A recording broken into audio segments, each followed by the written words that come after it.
Hey, everybody. Welcome to another episode of the Rooster Stone Show. Boom, boom, boom, boom. Hey, man, how's everybody doing out there in internet land? I hope you're having a good day. I know me and Mike are. Hey, we're here for another episode of What Are You Listening To? We've got 6 great songs for you here. So, hey, man, let's get ready. But before we do, don't forget, tell us what you're listening to. We've had some people start to do that with some PMs, some people commenting. Let us know what you're listening to. It gives us stuff for us to, more stuff to do, more ammo for stuff to bring out here. And we love to hear this stuff. So please continue to do that if you have. And if you haven't yet, please do so. Hey, Mike, let's get started, man. There's no reason to wait around. What's your first song today? Okay. It's Triumph's Ordinary Man. It's from their Allied Forces album, 1981. I was big into Triumph when I was in my teens. And like Rush, they were a power rock trio from Canada, making a bunch of noise. And I couldn't believe that there were 3 people making such a huge sound. Love that. Bass player Mike Levine also was playing keyboards with bass, like another band that I might have just mentioned. But all 3 of them were great musicians. I couldn't believe that Rick Emmett was singing notes that were so high and so well, and yet still like playing amazing guitar solos, amazing guitar parts. I hate people like that. Yeah. So there's a positive spin to tough times when you're dealing with a lot of their songs, and this is one of those that fits into that category.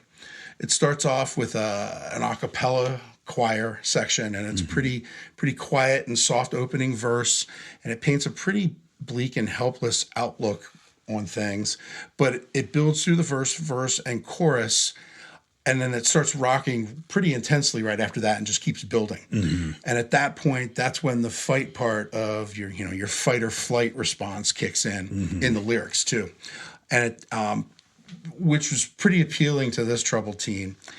And it still resonates with me today as I recently reconnected with this music. I'm going through maybe a moment where things aren't, not going so well. And I listened to this and I was like, okay, yeah, this gives me some energy to, to stick it out and fight it out. The whole album has a lot of great songs, and some of Triumph's biggest earlier hits, Magic Power and Fight the Good Fight, are on this album. So the whole album is really good. Yeah. But I always felt that Ordinary Man was the sleeper best song on the album. It's a great rock and roll roller coaster. Yeah. So, yeah. Dude, you know what, man? I had totally forgot about Triumph. I love this band. Dude, you know what? I know what I'm listening to for the rest of the day. This is, you are 100% right. They have such a huge sound. I had no idea it was only 3 guys until you just told me that just now. But, when it kicks in, you're just like, yeah. Dude, this is such great 70s music. You said Rush. You know who else they kind of remind me? Like an evil love child of Rush and Styx. Ah, yeah, yeah. Another favorite band of that era too. Dude, yeah, love it. What a great choice. I love that this kicked us off, dude. Such a great song.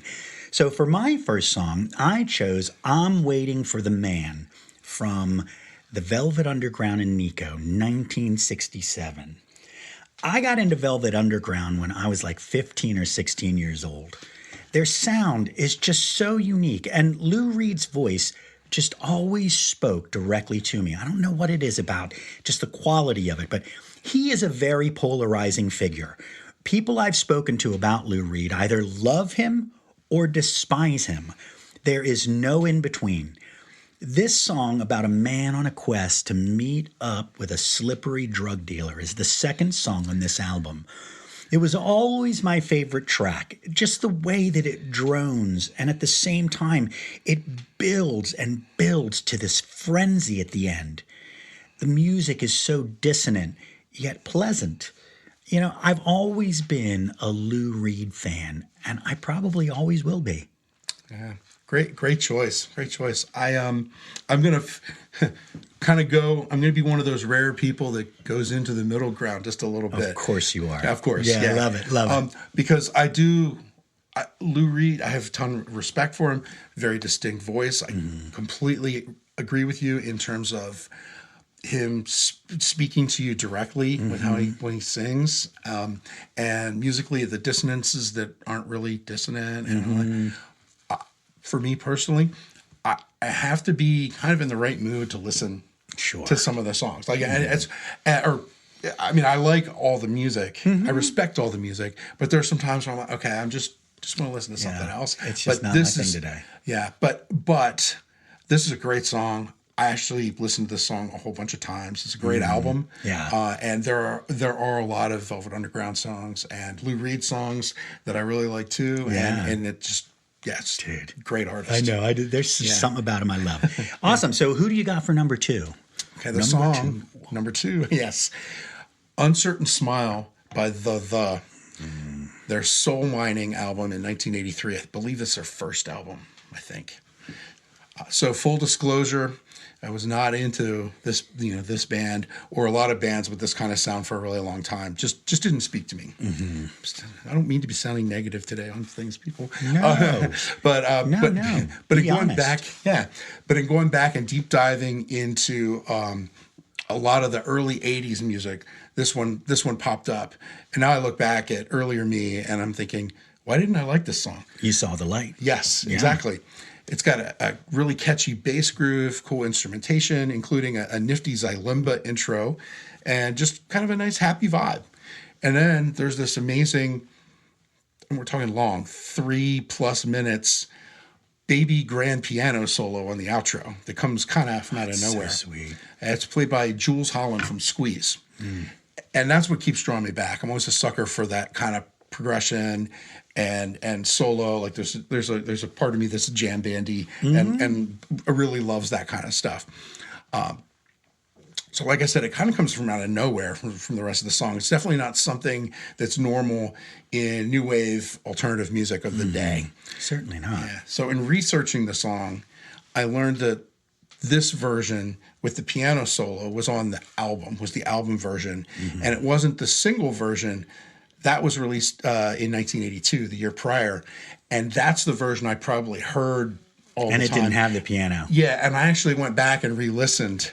Had to go back and listen. I was like, why didn't I like this song? And it's a different version, and it didn't speak to me as much, especially without the big piano outro thing. So maybe I'll cut earlier me a little bit of slack for not liking this one. Not like this one immediately, but I'll definitely keep coming back to it. You know what, man? When I saw this on your list, it's just this song and this band bring back so many memories for me. I didn't get rid of I didn't get into them at the time that they came out either. I mean, in '83, I just didn't know about them. But, about 3 or 4 years later, that's when I started to get into bands like this. And man, it brings back the feels. I miss the 80s so much. The music was so unique and varied. And this song is a perfect example of it. I absolutely love the. What a great choice, man. Thank you. Awesome. Man. What do you got? So for my second choice, all right, I chose 1998 Mutations by Beck. This album, The Mutations, it's just so big for me. But I chose the second track on the album called Nobody's Fault But My Own. The week this album came out, I got stuck on a 4-hour drive on the PA Turnpike with one of my brother's exes. In retrospect, though, it was the best thing that could have happened that day. For me, Beck was the loser guy, a one-hit wonder. But that day introduced me to what would become one of my favorite musicians and one of my biggest influences as a composer. Beck is a generational talent. This whole album is great. He plays every instrument on every album he does. Every song is a masterpiece. This track sticks out as one of my favorites because it's got that sort of, 60s Doorsy feel to it. His broken voice lamenting his own choices. Beck is another polarizing figure in music. I think it's because he's constantly changing his sound and offering different styles. I mean, the very next album he does after this, Midnight Vultures, it's like a year later. It's like disco songs. It's crazy. But, even for me, there are some albums of his that I never listened to at all. And then there are albums like Mutations that I have worn out again and again and still come back for more. Wow. Very nice. Super great pick. I'm not sure I can add anything to that because I agree with pretty much everything that you said. Yeah. I mean, it's such a great album. The fact, and when you were saying that if he wants to go after a certain style, he nails it every time. And the fact that he can do that, playing all the instruments that he does, is just kind of mind blowing. He's off the charts. Talented, so creative, and just performer. Yeah. That's oh man, Beck Hansen. Check this guy out, dude. The original Hansen. Yes. All right. Yes. So awesome. So what do you got for number 3? We're at the end already. It's always so quick. Yeah. All right. So the last one is Chuck Prophet with his song "Wake the Dead," which is the title track from the "Wake the Dead" album from, get this, 2024. New music alert. Yes. New music alert. Yeah, so yes, I do listen to new music too. Chuck Prophet's been around for a long time, but this album just came out last year. It came up on a mix list a couple of times, and the more I listened to it, the more I kept wanting to listen to it. Yeah. And still keep wanting to listen to it. It's pretty simple and extremely catchy Latin cumbia groove.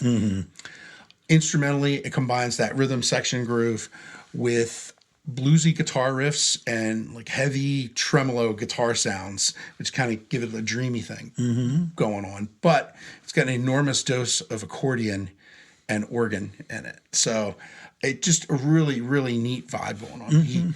He collaborated with the band Quien Sabe for this album and a lot of the album, if not the whole album. I need to double check that. But Chuck had a very serious health scare in 2022. He was diagnosed with stage 4 lymphoma. Ooh. And he's recovered and credits a lot of his recovery for listening to music in terms of soul healing, and especially cumbia music as part of, an integral part of his recovery. Yeah. And the lyrics to the song reflect this a little bit, and it's sort of thankful to be alive and to witness life, even if things are not going the way that you expect, or or if it's not the best part, the best way that things are going at the time, and handling things and sort of reconciling things within yourself, even when things are out of your control, which a lot of things are. Absolutely, most things. Yeah. So I'm definitely keeping an eye out for the current tour. Yeah. Because it's I definitely want to catch this because it's such a fun vibe and it's a really fun live show. I mean, it's super chill. It's fun, and it's not the kind of music that you listen to and say, I'm going to go out and kick somebody in the ankle. And I really like that. Kick your ankle. Yeah, exactly. Yeah. But it's more like hey, let's have fun. So dance on. You know what? This song, first of all, I felt like I had heard it before. It has that quality to it. Like, it sounds very familiar, and then it comes in and you realize, I never heard this song before in my life. But his voice is really compelling. I mean, I found myself just enjoying the quality and texture of his voice. But the music, you're right, the music is fun, it's retro, and hey man, there's accordion. I really enjoyed this song. It's awesome. This is a good choice. Thanks. So for my last song, I chose Somebody Told Me from The Killers' Hot Fuss album in 2004. Now, this song, I was laughing with Mike about this the other day. This song was actually, I think, my 4th time I changed the song. I wanted to pick a song from this album because I'd been listening to it, but I couldn't decide which one. So I finally settled in on Somebody Told Me. This album, if you recall, took 2004 by storm. I mean, it did. It injected something necessary into the musical landscape at the time. The Killers are so dramatic and theatrical, and their songs are larger than life. Oddly enough, in retrospect, this band is looked on as a one-hit wonder, largely because of the titanic success of the song Mr. Brightside, which still gets a ton of airplay. But this is a band that deserves a fresh listen. This song is just so huge. Both the verse and the chorus are extremely catchy. The transitions are sweet. Musically, it's just so polished. But man, it's that voice. Brandon Flowers can really sing, people. Go listen to it. Either for the first time or the first time in a while, it will be a welcomed guest in your playlist. I promise. Yeah, totally agree. Great pick. And I'm really glad that it took you 4 times. No matter how many times it took you to come to this song, it's actually my favorite Killer song on that album. So, see, I win. So Yay. Score. Yeah. If you like Mr. Brightside and haven't heard this song, definitely listen to it, because it's so good. The whole album. Yeah. Absolutely. And you know, the album flows really well, too. Yes. I mean, it really does. Like, from beginning to end, they all sort of every song feels like it's the natural follow-up to the song before. Yeah. When they came out, there was a friend of mine that turned me on to them, and I was kind of blown away. I was like, wow, the whole power pop punk vibe had sort of hit, sort of like, as you said when we were talking, kind of a Green Day replicant sort of phase. Not that there's anything wrong with that, but when the Killers came out, it definitely injected a different kind of vibe and life into the genre. Yeah. It didn't feel as derivative anymore. Correct. Yeah. But like you said, with his voice, holy cow, and just sort of, and that enabled the whole theatrical part of it to happen. I mean, the range and power, it is just, anyone who sings, you know. Yeah, and you know his voice immediately. Oh, yeah, it is. It's instantly recognizable. And it's so, I love singers that don't try to copy other singers. I love singers that are just themselves. They're not trying too hard to make themselves sound like somebody else. But this is a great song. Here's our list, man. It's 6 tunes. We absolutely enjoy these songs. Yeah. We hope you enjoy them too. Don't forget to go on and comment or PM and let us know what you're listening to. We would love to know that. But as usual, I want to thank you so much for coming and sticking with us. And don't forget to like, follow, and subscribe to Rooster Stone across all social media sites, whatever. And don't forget, peace and one love. Come on over to roosterstone.com, where you can book the band for any event you can imagine. Acoustic, full band, whatever your event may require. You can also email us to take online music lessons at an affordable monthly price. Don't forget to download our original music and like, follow, and subscribe to Rooster Stone across all social media platforms. Keep rocking out at roosterstone.com.